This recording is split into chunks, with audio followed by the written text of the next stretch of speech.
nombre, ¿verdad?, gentil o griego que tomó Saulo de la ciudad de Tarso, donde él nació, aleluya. Y este hombre era un hombre prominente, era un hombre destacado, distinguido en la sociedad. Y lo dejó todo, porque tuvo una experiencia personal tan real, tan verdadera, tan contundente, que no dejó en él ninguna duda, ¿verdad?, que el rumbo que él llevaba era muy equivocado, muy erróneo. Ahora halló la verdad. Los medios que Dios tiene que usar a veces para enderezar la vida del ser humano, bueno, gloria a Dios por ello, hermanos. Estamos estudiando ahí en el capítulo 22 del libro de los Hechos, aleluya. Si trae Biblia y quiere abrirla, y vamos a, aleluya, a hablar, gloria al nombre del Señor. Y yo quiero titular esto, hermanos, el testimonio personal, el testimonio vivencial. Vivencial quiere decir en la vida mía, en la vida personal, ¿ok? La experiencia que yo tengo es imborrable, es indeleble, nada lo puede quitar, nada lo puede olvidar. Es algo muy real, muy verdadero, y es posiblemente, hermanos, el testimonio personal lo más fuerte, lo más poderoso para convencer a alguien, para traerlo a Cristo Jesús. Y yo he conocido personas que no son de mucha letra, de mucho conocimiento. En hecho, algunos no saben nada de la Biblia, nada, porque se acaban de convertir a Cristo. Eran tecatos, eran borrachos, eran mujeres prostitutas, eran asesinos, etc. Los he conocido personalmente. Pero, hermanos, han conocido a Cristo en un choque, en una experiencia que tuvieron con Cristo. No idéntico al que tuvo Pablo, pero similar en muchos aspectos, ¿verdad? Tuvieron un choque, un encuentro, aleluya. Y, hermanos, fueron arrestados y su mente se despejó y aceptaron a Cristo Jesús.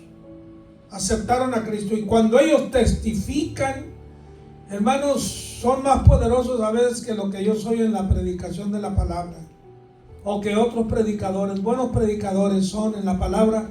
Ese testimonio de ese semi-analfabeta o analfabeta, pero que mira, Cristo me salvó, Cristo me perdonó, y usan, ¿verdad?, un vernáculo, un lenguaje medio cholo, ¿verdad?, medio pachuco.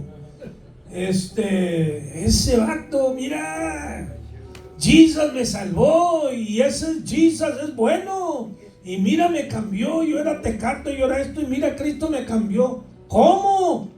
Pues fui a la iglesia y oí la palabra, y Cristo me quitó lo borracho, y me quitó lo marihuano, y me quitó todo, y aquí estoy. Oiga, qué bonito, hermano, qué bonito, porque no es, hermanos, necesariamente el método que usamos, es la palabra que compartimos, el testimonio personal que compartimos, que trae la gente a Cristo Jesús. Amén. Amén. Y nadie nos puede callar de eso. Y a Pablo lo trataron de callar y lo echaron a la cárcel para callarlo, y pues era peor la cosa, hermano. Era una plaga, Pablo, una plaga antes de conocer a Cristo contra los cristianos, y una plaga a los pecadores una vez de conocer a Cristo, porque entra a la cárcel y comienza a testificar y a cantar y a alabar a Cristo, y los presos se convierten a Cristo Jesús. Bueno, a ¿cómo lo vamos a callar? Pues no lo vas a callar.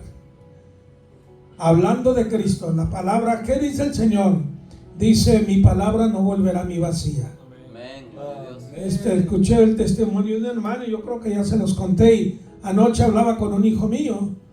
Él va a una iglesia bautista, ¿verdad? Pero yo le comparto algunas experiencias personales y de hermanos, y se queda asombrado, se queda cimbrado, tocado, hermanos. Y le digo, mira, este hermano fulano, y yo lo conocí a este hermano, todavía creo que vive. Y él, cuando se convirtió a Cristo y quería predicar, no sabía predicar, no sabía nada. Pero oía a los predicadores y dijo, yo voy a predicar, y se fue a un bosque donde no había nadie, no había casas, no había gente, no había nadie, y comenzó ahí a predicar a Cristo Jesús, como si estuviera en una iglesia, y está predicando muy ferviente, muy fervorosamente, y luego llama al altar, pues no había nadie. ¿A quién vas a llamar al altar? A conocer a Cristo. Le estoy platicando yo a mi hijo eso, porque escuché ese testimonio de ese hermano, ¿verdad? El hermano Ben Piña se llama. Ben Piña es pastor allá cerca de una de las fronteras, no recuerdo exactamente, ¿no? Y hermanos, años después o meses después, no sé, ¿verdad? Pero después de un tiempo, una persona lo confrontó, un hombre lo confrontó y le dijo, oiga, yo lo conozco a usted, usted no me conoce a mí, pero yo lo conozco a usted. ¿Dónde? ¿Cómo? Dijo, no, dijo, usted estaba predicando en un bosque donde no había gente. Y usted creía que nadie lo estaba escuchando, yo lo estaba escuchando. Aleluya, gloria a Dios. Ahí se convirtió al Señor. Y cuando le digo esto a mi hijo, dice, ¡wow, papá! ¿Cómo? Sí, le digo, eso es lo que hace el Señor. Aleluya. ¿Verdad? Cómo Dios usa, hermanos, lo más increíble. A veces lo más absurdo, lo más prepóstero, lo más increíble, hermanos. Dios usa. Yo tengo mucho respeto, ¿verdad? Alguien me dice, Dios me está llamando, siento hacer algo. Pues dale chay, como decimos aquí en Texas, ¿verdad? Échale ganas, sigue adelante, no te detengas. Si Dios te llama y tú quieres hacer eso, ahora sí. El diablo te va a tirar con todo lo que tiene, no creas que no. El diablo se va a enojar, pero si es del Señor tu llamado, realmente vas a perseverar, porque Cristo te va a dar la fuerza. ¿Ok? Gloria al nombre del Señor, aleluya. Muy bien, estamos, creo, ¿verdad?, en el capítulo 22, el versículo 1, aleluya. Me parece que ya como que incurrimos en estos versículos, no estoy seguro, el domingo pasado, pero aquí está la respuesta de Pablo, ¿verdad? Hace una defensa legal, religiosa, aleluya, de las cosas de las cuales a él lo están acusando falsamente, aleluya, y son 3 cargos que le hacen. Es fácil levantar chismes y cargos y calumnias, ¿no? Es fácil. Comprobarlos es otra cosa. Ahorita tenemos al expresidente Donald Trump, que lo están acusando a derecha y izquierda, no lo han podido hacer nada, hermano. Más resbaloso que un pescado, hermano. Ha tratado de agarrar un pescado y se zafa. Bueno, yo creo que la mano invisible de Dios lo está protegiendo. Y no solamente protegiendo, amparando, sino dándole la fortaleza mental y emocional que él necesita. ¿Por qué? Porque ese hombre, Dios tiene un plan para él. El mundo lo condena para esto y lo otro, pero mire, hermano, cuando él estuvo de presidente hizo mucho bien a la iglesia, mucho, e hizo mucho bien al pueblo de Dios, a Israel. Y déjenme decirle entre paréntesis, mientras que nosotros oremos por Israel y mientras que este país ampare a Israel y lo ayude, Dios va a guardar este país. Amén. A través de su pecaminosidad, a través de todo lo malo que hay aquí, a través de todo. Porque no crean que los judíos son santitos, hermanos, tampoco. Ahí hay mucho pecado, pero Dios tiene un plan. Amén. Aleluya. Ese es el asunto. ¿Qué plan tenía Dios en tu vida? ¿A poco tú eras muy bueno antes de venir a Cristo? ¿A poco Dios te llamó porque dijo, wow, mira este vaso tan especial, tan limpio? No, estábamos sucios, hermano, de inmundicia, de pecado, de maldad. Y Cristo nos limpió, nos regeneró, nos transformó, nos hizo una nueva criatura y nos ha convertido en instrumentos para su gloria, para su honra. Ok, entonces, hermano, eso lo hace Dios en todo, no solamente dentro de la iglesia, fuera de la iglesia también Dios está trabajando, aunando, hermano, todos los elementos y factores necesarios para llevar a cabo lo que dice el apóstol Pablo a través del Espíritu Santo, ¿verdad? Reunir todas las cosas en Cristo Jesús. Dios tiene un propósito grande, majestuoso, hermanos, aleluya. Y dice Pablo aquí, Juan, su defensa, mire cómo se dirige, el mismo lenguaje que usa Esteban cuando él fue apedreado allá, está, ¿dónde? En capítulo 8 creo por allí, o 9, algo así. Esteban está siendo apedreado, pero antes de ser apedreado usa esta expresión: varones, hermanos y padres. Estos no eran hermanos en Cristo, ¿verdad? Son judíos, igual que el que está hablando. Esteban era judío, Pablo era judío, y se dirige a su pueblo, varones, hermanos. Si usted estudia el capítulo 11 de Romanos y usted se nota y distingue las palabras de Pablo al dirigirse al pueblo judío, ¿verdad? Dice: yo quisiera morir por mis hermanos que son en la carne. Está hablando del pueblo judío. Quisiera rescatarlo.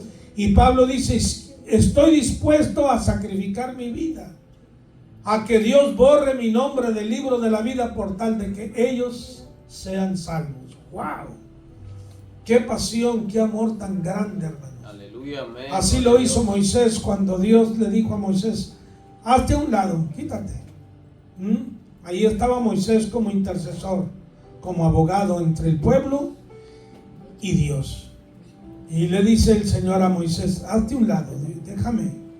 Y yo los mato, yo lo acabo con ellos, y a ti te hago pastor de mejor pueblo que este. No te merece este pueblo ni me merece a mí. Y Moisés intercedió por el pueblo. Dijo: si no lo borras, quítame a mí, borra mi nombre del libro de la vida. Wow. Por eso Jesús dijo: un mandamiento nuevo os doy, que os améis unos a otros como yo. Él dio su vida. Y yo me pregunto a mí mismo: Porfirio, ¿estás dispuesto a dar tu vida por la iglesia del Señor? Hay muchos pastores que ya no quieren ser pastores, me lo han dicho abiertamente. ¿Por qué? Porque ser pastor no es cosa fácil. Aleluya. Parece muy fácil. Bueno, mire usted las palabras de respeto, ¿verdad? Y de estima con que Pablo se dirige al pueblo, usando de política, como dicen en México, de diplomacia, ¿verdad? Y el lenguaje de respeto: varones, hermanos y padres, oíd ahora mi defensa ante vosotros. Y al oír que les hablaba en lengua hebrea, guardaban más silencio. ¿Qué táctica tan más sabia usó Pablo? Bueno, estaban en Jerusalén, ¿verdad? Es mejor hablar allí, ¿verdad? En hebreo, aleluya, pero tuvieron un más alto respeto a las palabras de Pablo, a su persona, y guardan silencio, aleluya. Y les dijo: yo de cierto soy judío, nacido de Tarso, de Cilicia, pero criado en esta ciudad, instruido a los pies de Gamaliel, o sea, su escuela religiosa. Había sido por un rabino, Gamaliel, el más distinguido y venerado entre los judíos en ese tiempo. Y decir: yo fui criado, ¿verdad? O sea, fui instruido, esa fue mi escuela, mi primaria, mi secundaria, ¿verdad? A los pies del doctor Gamaliel. Eso tenía mucho peso, no era un cualquiera, aleluya. Estrictamente conforme a la ley de nuestros padres, celoso de Dios como no lo sois todos vosotros. ¿Cómo puede una persona que persigue a Cristo ser celoso de Dios? Era un asesino, Pablo era un asesino. Perseguía con rabia, con odio, con furor, hermanos, al pueblo de Dios, a la iglesia, haciéndolos blasfemar y negar a Cristo. ¿Cómo puede ser él? Parece como una paradoja que dice: yo era celoso de Dios. Mire usted, en Filipenses me parece que es, aleluya. ¿Quién era? Que para que veamos el peso del significado de las palabras de Pablo, ahí en el capítulo capítulo 3, Amén. versículo 4 en adelante. Amén. Filipenses capítulo 3. Dice, aunque yo tengo también de qué confiar en la carne, o sea, de qué confiar en mí mismo, en la carne, en mí mismo. Si alguno piensa que tiene de qué confiar en la carne, yo más. Si tú crees que tú eras celoso, que tú eras fariseo, que tú eras religioso, que tú cumplías la ley, te quedas abajo en comparación a lo que yo era, está diciendo Pablo. Dice yo más. Y luego dice ¿por qué?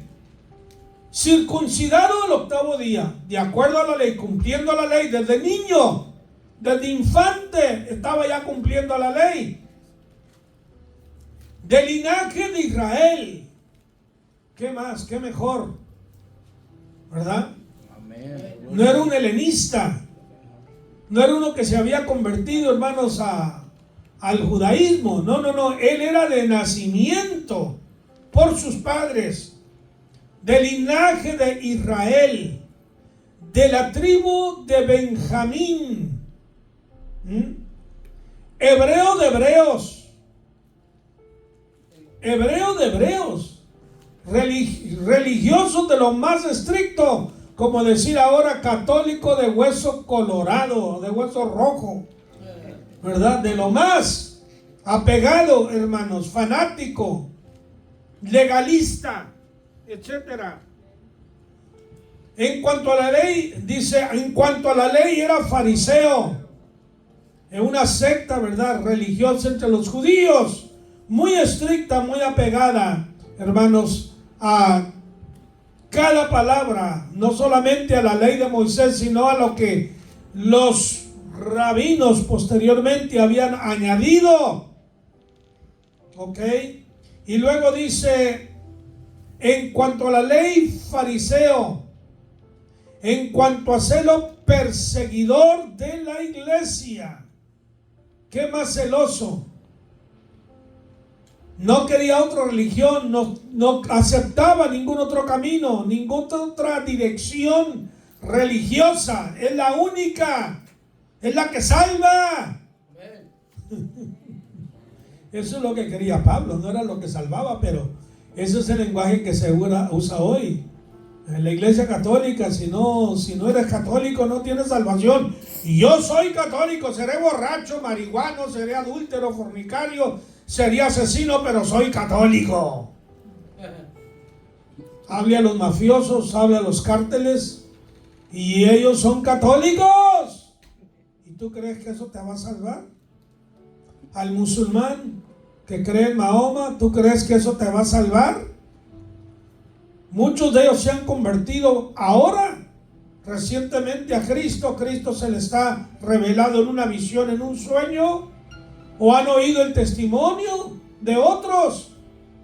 Estaba escuchando el testimonio de un ingeniero musulmán poderoso. Dice, llegué a este país, dice, aprendí el inglés, estudié en la universidad, me convertí en un ingeniero y estuve hospedado, dice, en casa de unos creyentes, y por 2 años me estuvieron compartiendo la palabra, no amenazándome de matarme como lo hacemos nosotros en el mahometaísmo.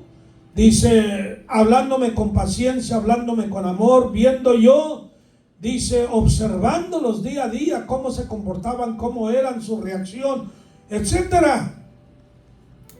Se lo ganaron para Cristo Jesús.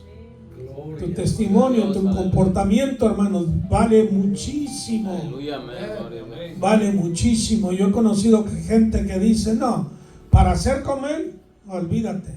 Allá en California, uno dijo, hablando del presidente, y yo trabajé en ese concilio, en ese movimiento. Yo trabajé como pastor ahí con ellos. Mi padre trabajó con ellos 30 años. 30 años. Y el mero jefe de ellos, dijo un pecador por ahí, no, dijo, yo no me preocupo ser cristiano, ir a la iglesia y todo eso. Porque si Dios mete a ese hombre al cielo, me tiene que meter a mí también. Si Dios lo admite allá, a mí me va a admitir. Yo no tengo preocupación por eso. Fíjese el concepto que tienen algunos por ver cómo hablamos. Y el hombre tenía razón. Porque yo estuve en convenciones, en conferencias, en reuniones ministeriales con él. No, hermano, era un diablo ese hombre. Un diablo. Yo creo que comenzó bien, pero hay gente que se desvía y no se da cuenta ni cuándo se desvía de la verdad. Cuidado, hermanos. Por eso estudiamos la palabra. Deje que la palabra te me hable, ¿ok? Y nos guarde en un marco, hermanos, de la verdad. Aleluya. Del marco de un comportamiento recto, temeroso de Dios. Aleluya. Y este era Pablo, hermanos. Pablo dice, en cuanto a la ley, perseguidor de la iglesia, en cuanto a la justicia, que es en la ley irreprensible. Yo creía que yo era irreprensible, no tenía tacha, pero andas matando gente, andas odiando. ¿A poco amaba a esos hermanos que andaba matando, que andaba encarcelando, que los andaba haciendo blasfemar? ¿Usted cree que era por amor? No, hermanos, por un fanatismo ciego religioso. Y el fanatismo religioso es el peor de todos los fanatismos. Aleluya. Es el peor porque te ciega el entendimiento y no toleras nada. Tu mente no se abre, no tienes un criterio amplio, sino estrecho, reducido, raquítico, pobre, lamentable y patético. Dios, aleluya. Aleluya. Cuando tienes tu propia justicia.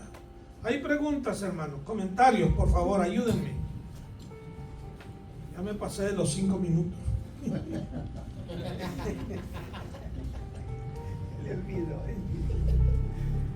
Pregunta, a ver. Hello. Pregunten, hermanos, comenten, digan algo, hombre. Dice el versículo 4, perseguí yo este camino. ¿El camino de qué? De Cristo, el camino de la verdad. El camino de esta doctrina de creer en ese Jesús Nazareno. ¿Quién es Jesús? Me dijo un judío a mí. Dijo, ustedes dice, creen en un judío. Ah, sí, pero este judío es excepcional. No es común, no es ordinario. Es algo muy diferente de cualquier otro judío, de cualquier otro ser humano. Este judío es Dios, que vino como profeta al mundo, que sirve ahorita de sacerdote y que vendrá como rey en gloria. Aleluya. Con toda potestad. Aleluya. Dice, dando la muerte, prendiendo y entregando en cárceles a hombres y mujeres, sin ninguna distinción de sexo. No respetaba. Como el sumo sacerdote también me es testigo, y todos los ancianos de quien también recibí estas cartas por los hermanos. Ahí estaban presentes. Y el sumo sacerdote, the high priest, me es testigo de esto, y aquí está. ¿Quién era yo? ¿Qué andaba haciendo? La maldad, el pecado, creyendo siempre que estaba haciendo lo bueno. Cuidado, hermanos, que nosotros no caigamos en un error así. Examinémonos siempre, constantemente. ¿No se examina usted? La Biblia dice que si nos examinásemos no tuviéramos necesidad de ser juzgados por otros. Hago una intromisión, o sea, un examen personal de mí mismo. ¿Qué estoy haciendo? ¿Qué hice? ¿Qué hablé? ¿Cómo me comporté? ¿Cómo me comporto con mi esposa, con el esposo, con mis hijos? Con mansedumbre, con amor, con paciencia, como habla la palabra. Si mi hermano está fallando o ha fracasado, ¿cómo estoy tratando con él? La Biblia dice que tratemos con nuestro hermano que ha fallado. Hermano, si alguno es prendido en una falta, ¿verdad? Habla con él con mansedumbre, con humildad, con la palabra. Pablo le escribe a Timoteo, ¿verdad? Habla con la palabra y habla con amor. No reproches, no lo reproches, no lo regañes. Háblale con amor. Ahora a veces hay necesidad de regañar a una persona que no quiere. Porque hay uno que cayó y quiere levantarse. Hay uno que cae y no quiere levantarse, quiere justificar lo que hace. Y a ese que quiere justificar lo que hace, hay que regañarlo, hay que reprenderlo en el Señor. Aleluya. ¿Verdad? Hay que reprenderlo, no con malas palabras, pero hay que hablarles fuerte, estrictamente. Pero aquel que no rechaza lo que le hablas, que te está escuchando, hay nobleza en su corazón, hay esperanza de él. Amén. Amén. Aleluya. Aleluya. Hermano, tengo un Sí. comentario. Ya ¿Cómo que, no? Pues todavía aquí nadie se anima. Yo he descubierto a través de mi cristianismo, mi vida cristiana, trabajando en diferentes iglesias, diferentes ministerios, he descubierto algo muy importante y yo hoy quiero comentarlo. Ya sé que se está grabando y deseo que esto sea de ayuda, vamos a decir, de motivación, de abrir los ojos a muchos, ¿verdad? Que en las iglesias no se dan cuenta que los que son cizaña son la gente religiosa en la iglesia, y es la gente religiosa en la iglesia que hace mucho daño a los verdaderos cristianos en la iglesia. Yo siempre he dicho que está una iglesia dentro de otra iglesia. O sea, la iglesia cizaña está dentro de la iglesia trigo. Y es la gente cizaña, la religiosa, que es legalista. Digo religiosa porque ellos son celosos de su creencia, de su religión. Son legalistas. Y cuando alguien no está viviendo a la manera de ellos, como ellos piensan que se debe de vivir, comienzan a acusar, a criticar, a chismear, a rebajar, a humillar y a hablar pestes de aquellos que son cuerpo de Cristo, que son la iglesia trigo, hermano. Es muy importante que todos sepan que dentro de la iglesia trigo, que es la iglesia verdadera, compuesta de los que han nacido de nuevo, ahí mismo está otra iglesia, que es la iglesia cizaña, que es la iglesia religiosa. Y por eso vemos muchos llamados hermanos en la iglesia que son religiosos, son legalistas, que todo lo juzgan, todo lo condenan, nada les gusta, siempre están exigiendo perfección de los demás. Yo aprendí de esto cuando estudié la religión que Pablo tenía. La religión de Pablo era, se le llama, ¿verdad? La religión, ¿cuántos saben cómo se llamaba la religión de Pablo? ¿Ah? El judaísmo. Esa era la religión de Pablo. Él era un religioso y estaba persiguiendo a los verdaderos cristianos. Él decía que era celoso de Dios, como dijo el hermano. La ley decía no matarás, pero él andaba matando cristianos. ¿Te imaginas?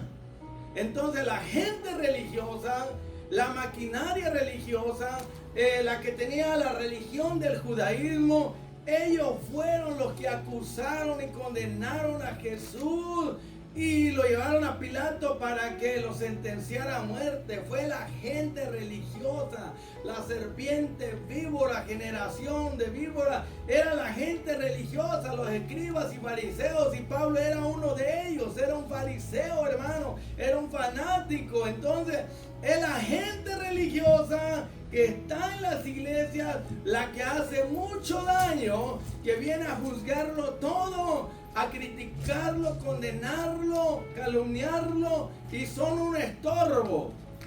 Por así decirlo, son la iglesia cizaña, que son estorbos, son tropiezos, lo viven criticando todo, pero no han nacido de nuevo. Están viviendo una vida carnal, legalista, son solamente religiosos. Tienen religión, pero no tienen salvación, no tienen el Espíritu Santo, hermano, y esto se ve en las iglesias protestantes, evangélicas y cristianas. Y es muy importante que usted lo sepa, que ellos tienen religión como Pablo, pero esa religión del judaísmo lo llevaba a perseguir al verdadero pueblo de Dios.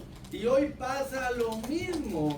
son las religiones del mundo, comenzando con la religión católica romana y sus hijas, que vienen persiguiendo a la iglesia de Cristo durante la historia, hermano. Y esto sigue, y debemos de tener sumo cuidado que no todos los que están en la iglesia son verdaderos cristianos, hermano. Vienen a la iglesia, pero no han nacido de nuevo, no tienen el Espíritu Santo, son gente religiosa y están ministrando, están tomando parte, porque hay ministros que no se encargan en vigilar si esa persona nació de nuevo, si tiene buen fruto, si tiene un carácter cristiano, si tiene los frutos del Espíritu Santo, y los ponen a ministrar en la música, cantantes, predicadores y maestros, y son gente cizaña, gente religiosa, gente perdida, que cuando toman el monopolio, el control, como este líder de ese concilio que el hermano está hablando, ¿verdad?, que era un sinvergüenza, hijo del diablo, o sea, por su actuación. De esos hay muchos. Yo conocí también muchos líderes de concilio, trabajé para varios concilios y me di cuenta que estos líderes, muchos de ellos no son cristianos, son religiosos y toman esa posición para dominar y controlar, y les pagan bien, lo hacen por dinero, son asalariados, hermano. Entonces es nuestra responsabilidad entender que no todos los que vienen a una iglesia son cristianos, hermano. Aleluya. Por los frutos tenemos que conocer a cada uno. Aleluya. Gente religiosa es la que hace más daño porque tiene apariencia de piedad.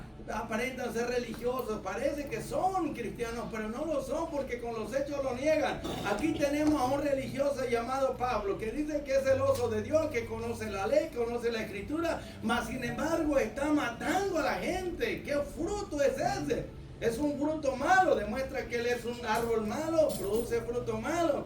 Para que usted no se vaya a confiar de todo lo que están en una iglesia, porque hay mucha gente en la iglesia sinvergüenza, vividora, que viene a la iglesia, le pide dinero prestado y ya no lo ve. Viene a la iglesia y se mete en adulterio con hermanitas, hermanitos cristianos, hermanos, y aprovecha de su nobleza, de su ignorancia, de su inocencia, hermano, y hacen estragos. ¿Por qué pasa eso? Porque pensamos que aquel que tiene de apariencia de cristiano, que porque profesa que es cristiano, mire, venga a mí, y si usted me dice que es doctor, que es carpintero, electricista, yo voy a esperar a que usted me lo demuestre. Yo no le voy a creer porque me dice que es cirujano, me voy a someter a una cirugía, no, hombre, me va a matar. Yo no le voy a creer a usted porque me diga que es albañil, que es contratista, carpintero, doctor, abogado. No, hermano, no crea a la gente por lo que dicen.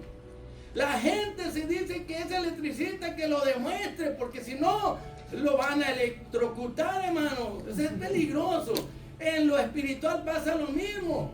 Muchas hermanitas inocentes han caído en adulterio con estos sinvergüenzas hijos del diablo que aparentan piedad y niegan la eficacia de ella.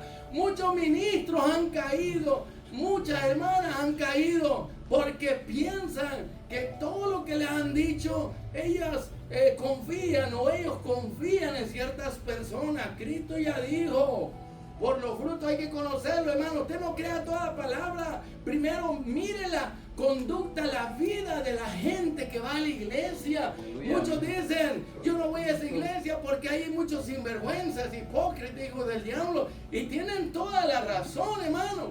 Porque hay cizaña, gente religiosa que tira por el piso el testimonio cristiano, pero hay de ellos, van a recibir su juicio. Pero hay que decirles a todos que no todos los que están en la iglesia, ¿verdad?, son verdaderos cristianos.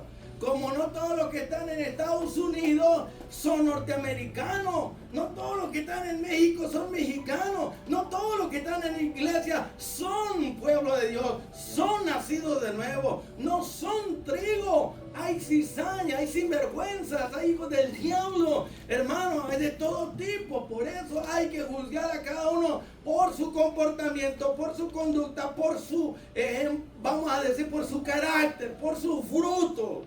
Cualquiera puede decir lo que quiera decir. Usted sea inteligente, sea sabio, no se deje llevar por lo que le dice la gente. Usted mire el carácter, la conducta, el fruto de ellos, lo que ellos hacen, no lo que dicen. Muchos profesan, hablan y dicen que son cristianos, pero no lo son. Y tenemos pastores falsos, tenemos evangelistas, maestros, apóstoles, profetas, tenemos todo tipo de gente en las iglesias que son cizañas, que son religiosos, que son un estorbo, que hacen caer en pecado a otros. Hermano, por favor, sea bueno con todo. Confía en algunos cuantos y no le haga mal a nadie. Gracias, bendiciones. Amén, amén. Gloria a Dios. Gloria a Dios.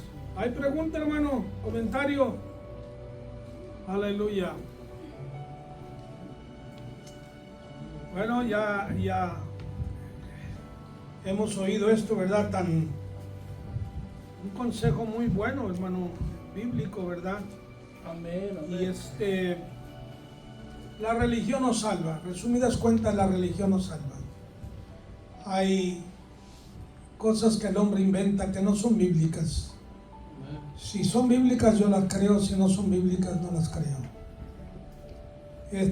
La Virgen no ascendió al cielo como la doctrina se ha instituido en la Iglesia Católica. Cristo ascendió al cielo sin ver, después de resucitado, ¿verdad? Entonces, ascendió al cielo en un cuerpo glorificado. La Virgen María no ascendió al cielo, no hay nada en la Biblia que sugiera eso, ni siquiera remotamente. La Virgen María no es corredentora con Cristo Jesús. El único que es redentor, el que redime, es Cristo. Amén. Él no necesita que alguien le ayude, ni su madre. Aleluya. Ahora, la Virgen María, sí, fue madre de Jesús como hombre. No fue madre de su divinidad. ¿Ok? Fue madre de su cuerpo. Su padre es padre de su cuerpo. Su madre es madre de su cuerpo, no de su alma, no de su espíritu. El alma, el espíritu, Dios lo da. ¿Estamos de acuerdo? Amén. Que el cuerpo es fruto, hermanos, de la semilla del hombre. Dios usa al hombre para procrear, para multiplicar la población. Gloria a Dios por ello, ¿verdad? Pero mi padre no me dio el alma, mi padre, mi madre no me dieron el espíritu. Eso me lo dio Dios. Ahora el mismo principio se aplica, ¿verdad?, con la Virgen María. Ella fue el instrumento que Dios usó para que Cristo viniera a este mundo. Pero ella no es redentora, ella no murió en la cruz del Calvario. Y ella no está intercediendo por las almas perdidas. Olvídese de eso. Si estudiamos el libro de Hebreos, nos da, hermanos, en detalle, minuciosamente, una explicación del trabajo que hizo Cristo en la cruz del Calvario. Y no hay otro más, sino Cristo Jesús. Y hay muchas partes de la Biblia. Usted lee Romanos, hermanos, capítulo 3, capítulo 8, en fin, y nos dice lo que Cristo hizo para redimir al hombre. Muy bien, sigamos, hermanos, con el estudio. Entonces estamos viendo cómo Pablo se comportaba, lo que estaba haciendo. Dice: fui a Damasco, la última parte del versículo 5, fui a Damasco para traer preso a Jerusalén también a los que estuviesen allí, para que fuesen castigados. O sea que Pablo andaba, Damasco está en Siria, está al norte de Israel, y hasta allá fue, hermanos, Pablo. Qué osadía de este hombre, qué atrevimiento. Cómo Satanás puede poseer la mente de una persona y hacer cosas increíbles, hermanos. Y Pablo, según, ¿verdad?, él mismo lo describe, ¿verdad?, y su nombre lo dice, era un hombre pequeño de estatura. No era un brazo de 6 pies 4 pulgadas, ¿verdad?, pesando 200 libras, musculoso. No. Era una mujerita así, ¿verdad?, pequeña. Pero el diablo usa pequeños y a grandes, hermano. Usa pequeños y grandes. Usa hombres y usa mujeres también. Hay mujeres que han hecho cosas horribles, hermano. Increíble, pero cierto. Y hay niños también. Hay niños de 10, 12 años que han hecho, y yo traje a uno trabajando conmigo. Dice: a los 12 años de edad le saqué las tripas a mi padrastro. A los 12 años de edad. Había matado a 2 ya. Uno en México, estuvo encarcelado en las Islas Marías. Bueno, fue en defensa propia, según él. Y otro en Hawái. Allá también estuvo preso 3 años por matar a otro en defensa propia. Bueno, como quiera que sea, ¿verdad? Hay gente terrible y Satanás los usa terrible e increíblemente. Bueno, ahora en el versículo 6 en adelante, Pablo narra su conversión. Mire, esta experiencia, si lee, ya estudiamos allá en el capítulo 9 de Hechos, ¿verdad? Del 1 al 19, cómo Pablo se convirtió a Cristo Jesús. En el capítulo 8, versículo 3, habla de lo que Pablo andaba haciendo a los cristianos. Aleluya, cómo los hacía maldecir y cómo los mataba y todo eso. También, hermanos, en el capítulo 26, Pablo da 2 testimonios, aquí en Hechos 22 y en Hechos 26, ante gente que no está convertida a Cristo, ¿verdad? Y Pablo está dando la experiencia muy real, muy personal que tuvo. Pero aconteció que yendo yo al llegar cerca de Damasco, como a mediodía, de repente me rodeó mucha luz del cielo, más fuerte que la luz del cielo. Eso es la gloria de Dios, fíjese usted. Amén. Eso era la gloria de Dios para a Pablo. Qué bueno que Pablo acató, cedió al llamado de Dios. Si no, Dios lo mata, hermanos. Para Dios no es ningún problema matar a una persona, ¿ok? Para Dios será problema de alguien más, pero para el Señor no. Estamos en la mano, en sus manos. Aleluya. De repente me rodeó una luz, mucha luz del cielo, y caí al suelo y oí una voz que me decía: Saulo, Saulo, ¿por qué me persigues? O sea, ¿qué te he hecho? ¿Por qué me odias tanto? ¿Por qué haces tantas atrocidades y fechorías contra mí? Pero pues si Cristo estaba en el cielo, hermano, ¿cómo que estaba persiguiendo a Cristo? Si Cristo ya está en el cielo cuando Pablo estaba haciendo esto. Pues sí, pero recuerden lo que Jesús dijo: lo que haces a uno de ellos, a mí me lo haces. Yo soy el padre de ellos. Esto es mi familia, estos son mis hijos. ¿A poco si le hacen algo a un hijo suyo, usted no va a salir a la defensa? ¿Verdad que sí, hermano? Es como que se lo hacen a usted. Bueno, lo mismo Cristo. Nos llamó hermanos. Nos llama hermanos, nos llama amigos. Sí, mi hermano. Sí, no, como pregunta o comentario. Sí, claro. Como una pregunta, ¿no? Como Cristo no se le aparece a Pablo, no le manda a Pedro. Bien podía haberlo hecho, ¿no? Mandarle a Pedro. ¿Por qué razón, verdad? No le manda a uno de los apóstoles que le hable, o qué misterio habrá ahí de que le aparece personalmente. ¿Hubiera Pablo escuchado a Pedro si los anda persiguiendo?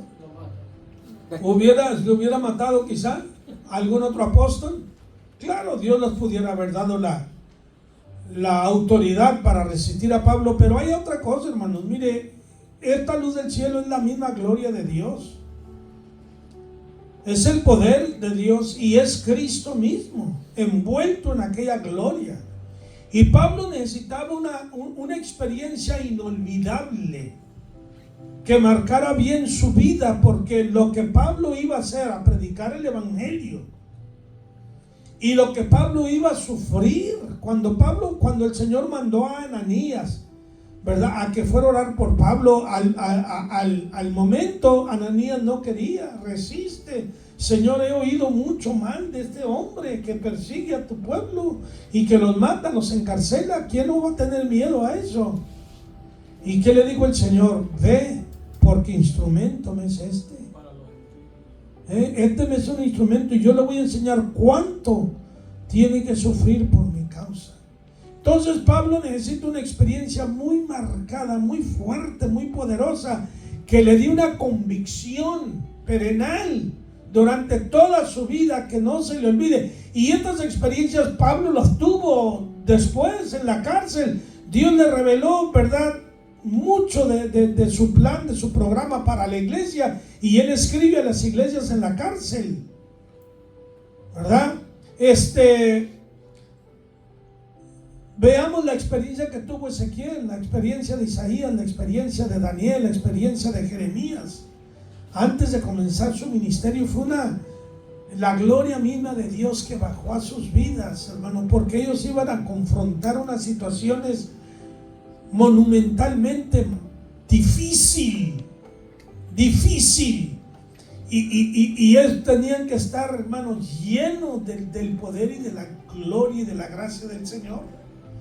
Y yo creo que por esta causa, para contestar tu pregunta, mi hermanito, por esta causa el Señor se tenía que revelar a Pablo de esa manera. Y esto le quedó marcado. Qué bonitas son las experiencias de Dios, ¿no, hermano? Yo no tuve la misma experiencia de Pablo, pero tuve una experiencia que hasta el día de hoy, después de 65 para 66 años, todavía el Señor me guarda aquí con la misma fe. Aleluya. ¿Entiende? Él me ha guardado, no yo, no Él. Si yo me confiara en mí, olvídate, hermano, ya anduviera en el mundial o ya no viviera, ¿verdad? Pero yo tengo que hacer mi parte. Yo quiero amar a Cristo, yo tengo que querer servirle y amarle. Dios no lo hace todo, porque Él no se va a imponer caprichosamente contra una persona que no quiere acceder, que no quiere entregarse a Él, obedecerle.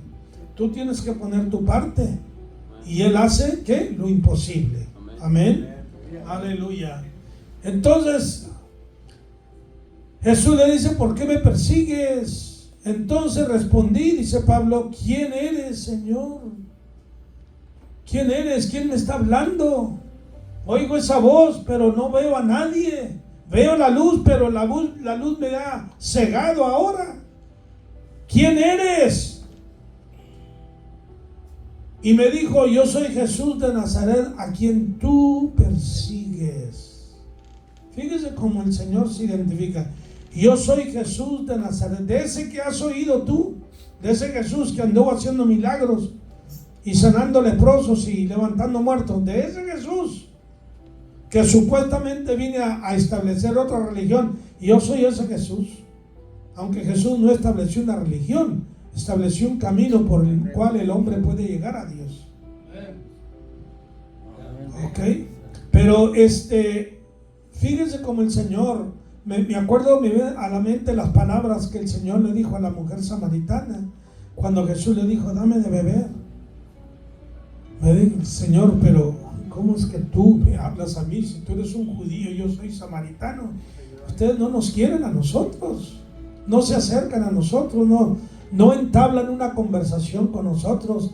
Y Jesús le da estas bellas, poderosísimas palabras: si conocieses el don de Dios. Wow.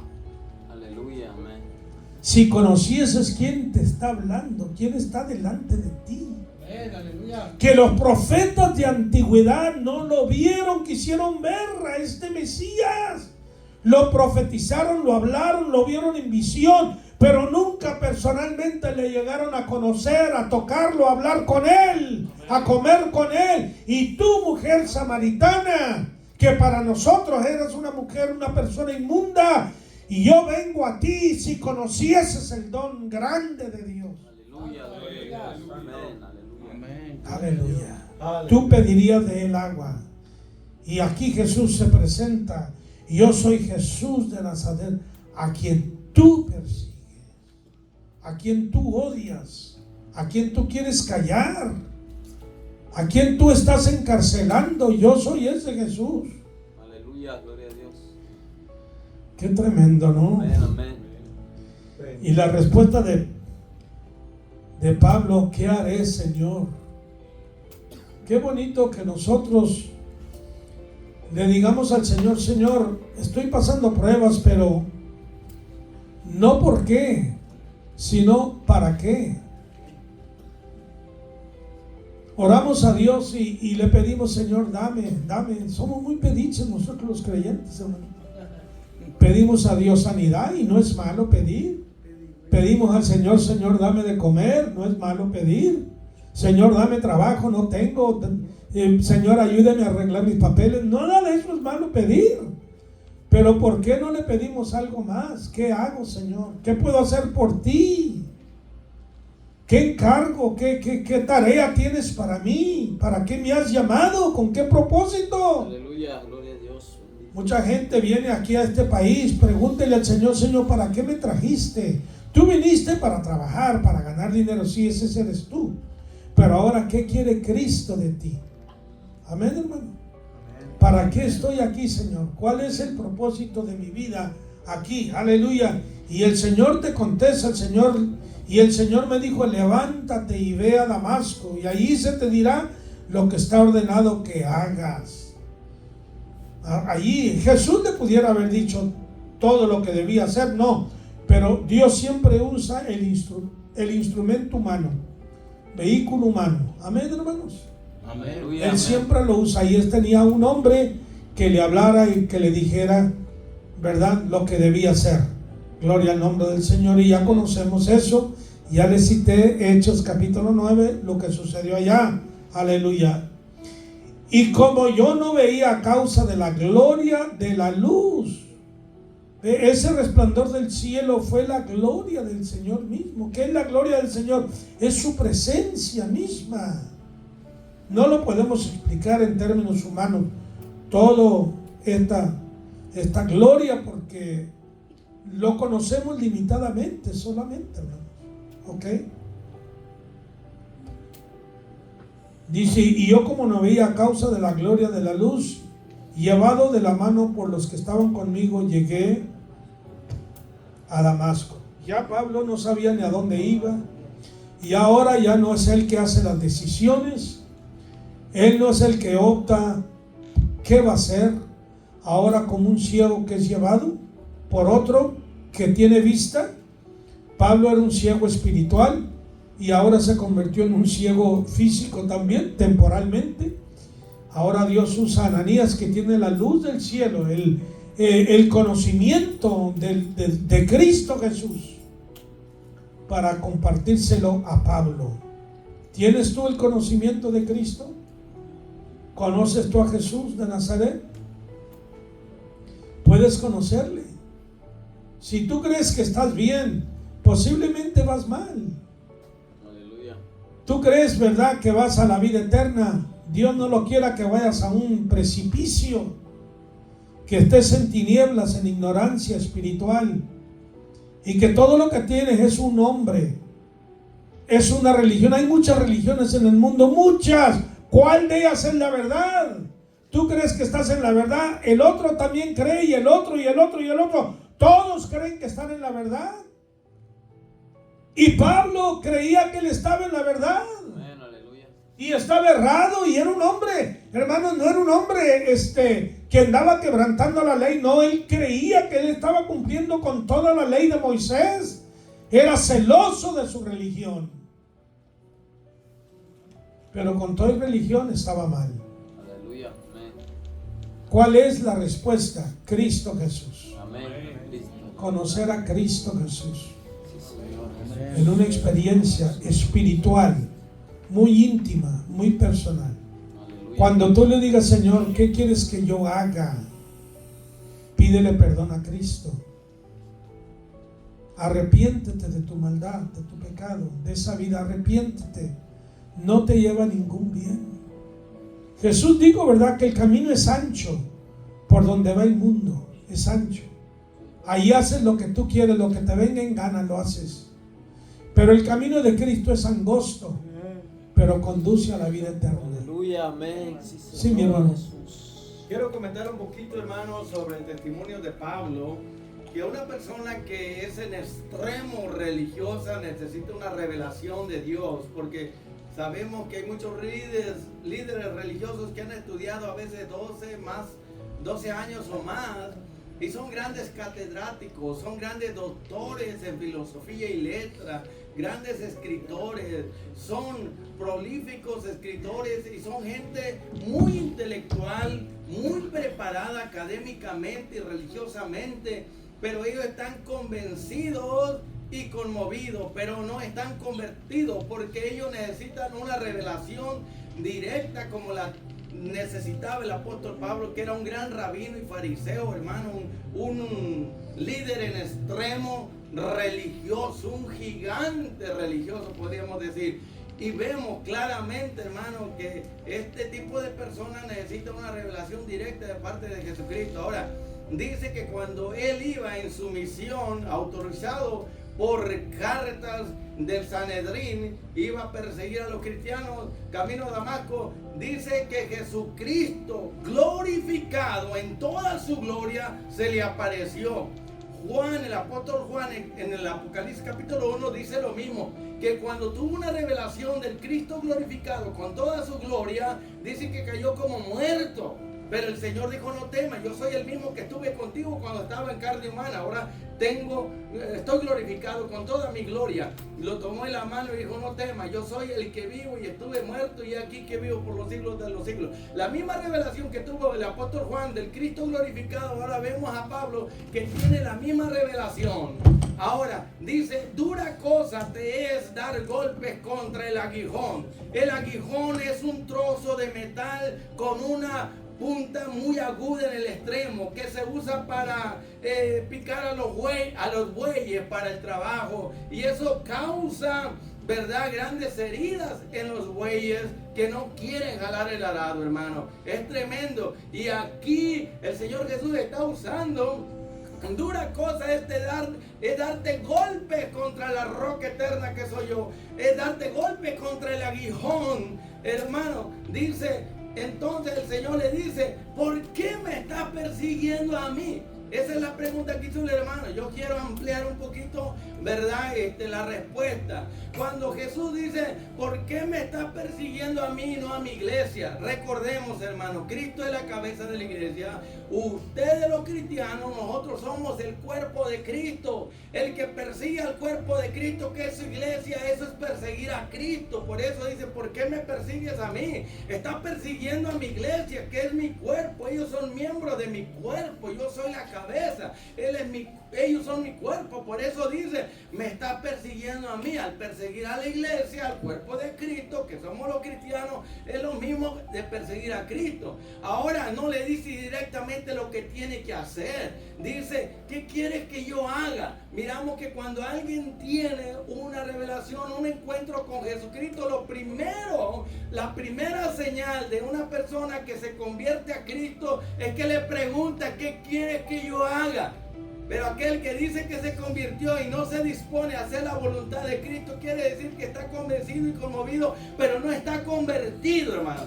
Ahora, cuando Jesús le dice: vete a Damasco, allí tengo un líder, ahí tengo una iglesia, ellos te van a decir lo que tienes que hacer. Hoy en día hay muchos llamados líderes religiosos, muchos que se dicen cristianos, maestros y predicadores, y dicen: me han dicho a mí, yo no estoy sujeto a nadie, yo estoy sujeto a Dios. Mire qué errados están esta gente religiosa que no entiende y comprende el concepto, el criterio, la autoridad. Dios es la autoridad absoluta, la autoridad suprema, pero Él tiene autoridades delegadas, relativas en la tierra. Así como Dios estableció una autoridad en un gobierno para que se gobierne esa nación, hermano, tenemos los presidentes, gobernadores y todos los que están en eminencia para que haya un orden, se respeten los derechos humanos. También Dios ha delegado una autoridad en la iglesia, que son los pastores, los ministros. Y cualquiera que no se quiera someter a la autoridad eclesiástica delegada por Dios, no entiende la estructura del gobierno de Dios y es un rebelde como Datán, Abirán y Coré. Es un rebelde igualito que el diablo, que no se quiso someter a la autoridad absoluta de Dios. Él decidió hacer su propia voluntad. Y muchos llamados ministros o cristianos quieren llegar a ser pastores y no han aprendido a ser ovejas. Si tú quieres ser un pastor, tienes que aprender primero a ser oveja, a someterte a una autoridad. Porque el que se somete a una autoridad entiende el gobierno, el reino de Dios. Cualquiera que no haya sido una buena oveja no puede ser un buen pastor, porque se va a convertir en un dictador, se va a convertir en un déspota orgulloso y va a hacerle daño al pueblo. Dice: vete a Damasco. ¿Y por qué no me lo dices tú? No, yo no trabajo así. Ahí tengo a mis ministros. Ellos te van a educar, te van a enseñar, te van a discipular, te van a decir lo que tienes que hacer. Dios trabaja así, hermano. El diablo usa instrumentos, usa gente para hacer su obra en su reino malvado, ¿sí o no? Aleluya. Pues Dios usa instrumentos. Usted se pregunta por qué. Pregúnteme por qué Dios tiene que usar instrumentos.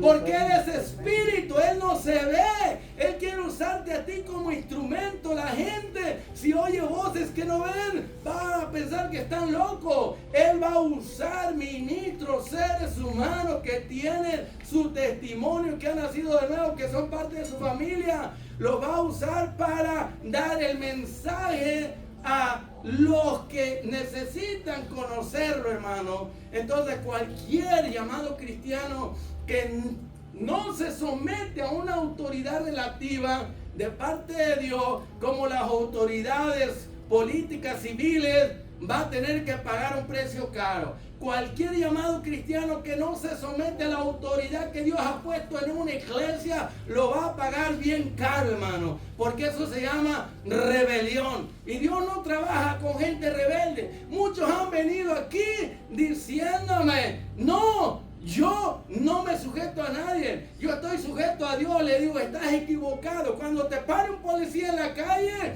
dígale lo mismo. Usted no me puede dar una infracción, un ticket, porque yo estoy sujeto a Dios. El policía se le va a reír en la cara y le va a decir, ¿nunca has leído Romanos capítulo 13? Cristiano ignorante. Mire, si todos estamos sujetos, hermano, miren, la familia, la esposa está sujeta al esposo, ¿sí o no? Aleluya. La iglesia tiene que estar sujeta al pastor como instrumento que Dios ha puesto allí. Moisés era la autoridad en aquel tiempo. Los que se rebelaron con la autoridad relevante o delegada de Dios pagaron un precio caro. Si abrió la tierra, se los tragó, ¿sí o no?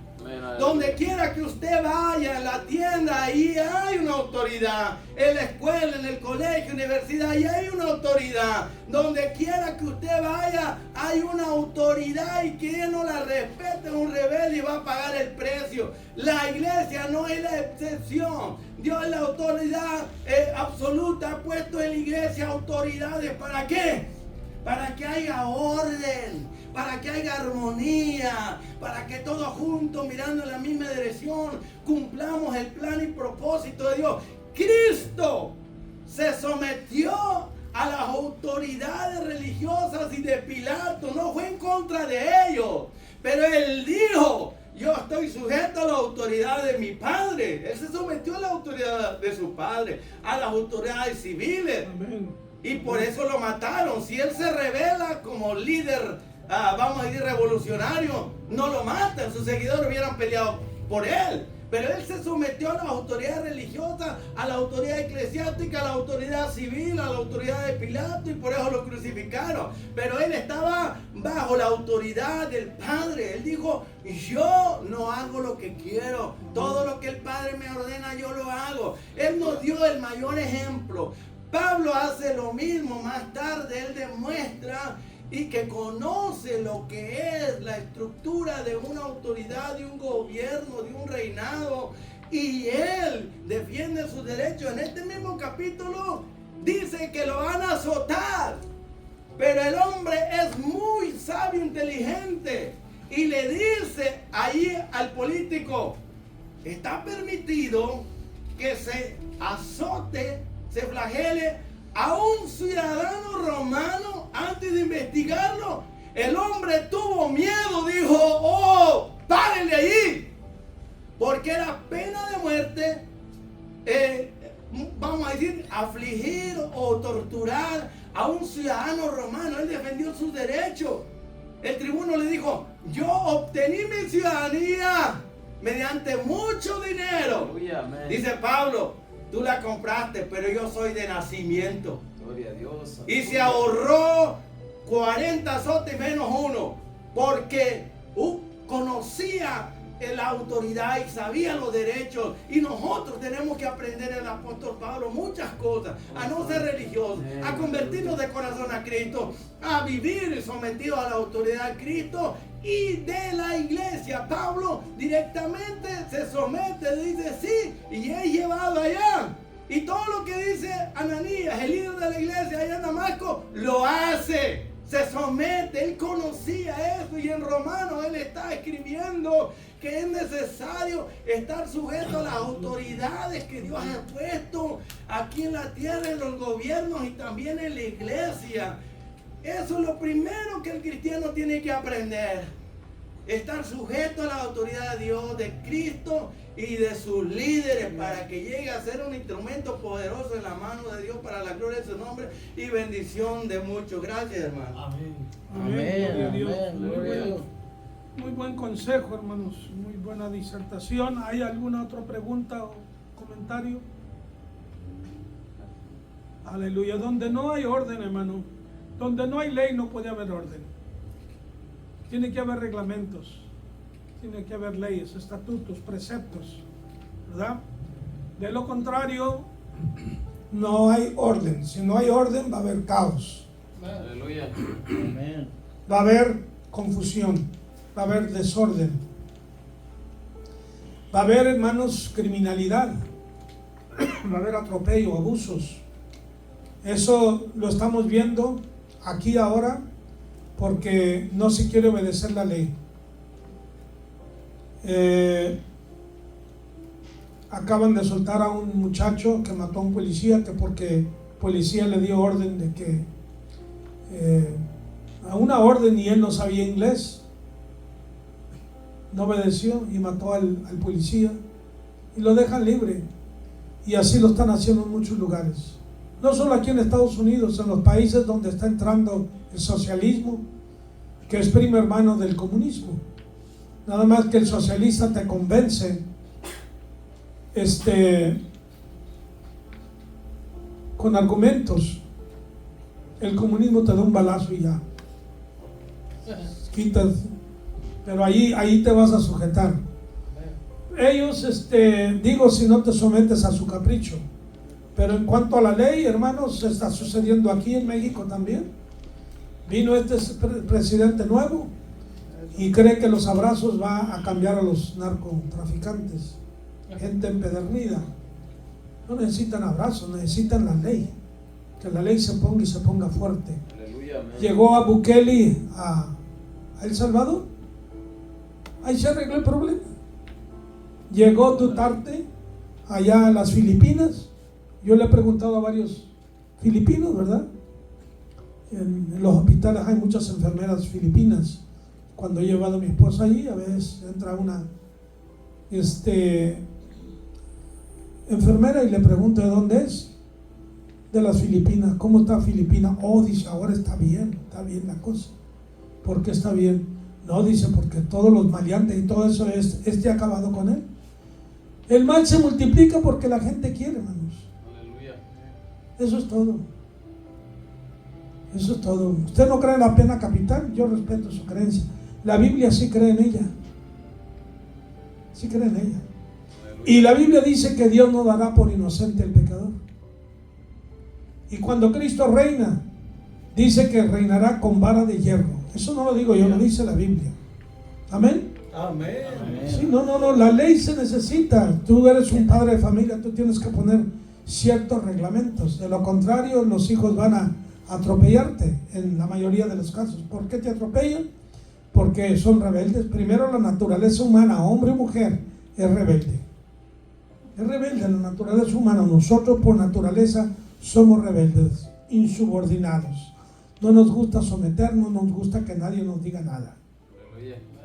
Ok, queremos hacer lo que nos da la gana. Pero con Dios no es así.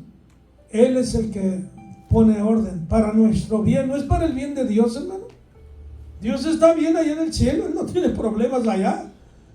¿Está entendiendo? Y si nosotros hacemos mal aquí, el mal no se lo hacemos a Dios, nos lo hacemos a nosotros mismos. Por eso Dios, como citó el hermano Romanos capítulo 13, donde dice que todos nos sujetemos a las leyes terrenales, porque estas leyes son puestas por Dios. Y el que no se sujeta a ellas, ¿qué pasa? Va a sufrir las consecuencias. Muchos de los que han matado a la policía, ¿por qué, hermanos? Porque no se sujetan. Pon tus manos atrás, ponlas y ya se acabó el problema. No hay problema, no te van a matar porque ponen tus manos atrás. Pero revélate y vas a ver que vas a tener problemas. El mundo está así, hermanos, porque os desobedece. Entonces, hermanos, esta enseñanza está sabrosa, ¿no? Amén. Tiene pico de gallo. Aleluya.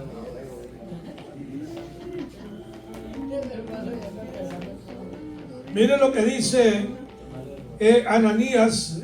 Dice entonces, versículo 12: uno llamado Ananías, varón piadoso según la ley, que tenía buen testimonio de todos los judíos que allí moraba, vino a mí, acercándose me dijo: hermano Saulo. Ya lo trata de hermano, quizá temblando un poquito, ¿verdad? Con nervios. Hermano Saulo, recibe la vista. Y yo en aquella misma hora recobré la vista y lo miré, y él me dijo: el Dios de nuestros padres. ¿Quién eran los padres? Los patriarcas, ¿verdad? Abraham, Isaac y Jacob. Te ha escogido para que conozcas su voluntad. Él te ha escogido, tú no lo has escogido. Recuerden lo que Jesús les dijo a sus discípulos: no me escogisteis vosotros a mí, yo os escogí a vosotros y os he puesto para que lleváis fruto, y vuestro fruto ¿qué? Permanezca. Aleluya. Para que conozcas su voluntad y veas al justo, a Jesucristo, y oiga la voz de su boca, porque serás testigo suyo a todos los hombres de lo que has visto y oído. Ahora pues, ¿por qué te detienes? Levántate y bautízate y lava tus pecados invocando su nombre. Gloria a Cristo Jesús. Aleluya. Obedece, acepta, bautízate, cumple la palabra del Señor, invoca su nombre, pídele a Él, órale a Él, suplícale a Él. Aleluya. Qué tremendo, ¿verdad? Y luego en el versículo 17 dice: y me aconteció vuelto a Jerusalén, que orando en el templo me sobrevino un éxtasis, y le vi que me decía: date prisa y sal prontamente de Jerusalén, porque no recibirán tu testimonio acerca de mí. Y yo dije: Señor, ellos saben que yo encarcelaba y azotaba en todas las sinagogas a los que creían en ti, y cuando se derramaba la sangre de Esteban, tu testigo, yo mismo también estaba presente y consentía en su muerte, y guardaba las ropas de los que le mataban. Pero me dijo: ve, porque yo te enviaré lejos a los gentiles. Aleluya. Estos judíos no van a recibir tu testimonio, pero yo te voy a enviar a un pueblo que te va a recibir. Aleluya. Jesús mismo dijo, ¿verdad?, que ninguno es acepto en su propia tierra. Su mismo Jesús fue rechazado por sus hermanos al principio, ¿recuerdan? No lo reconocieron como el Mesías. Aleluya.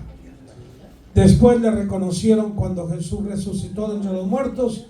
Se dieron cuenta que verdaderamente Él era el Mesías, el Hijo de Dios. Bueno, gloria a Dios, hermanos. Si no hay otro comentario o una pregunta que quieran hacer, la pueden hacer, todavía hay tiempo. Gloria al Señor. Bueno, Dios les bendiga a todos, Dios les guarde. Hemos terminado esta sesión por esta ocasión. Aleluya. Esperamos que tanto ustedes que están presentes como los que nos escuchan por las redes sociales reciban bendición al oír la palabra de Dios, y Dios esté con todos. Amén.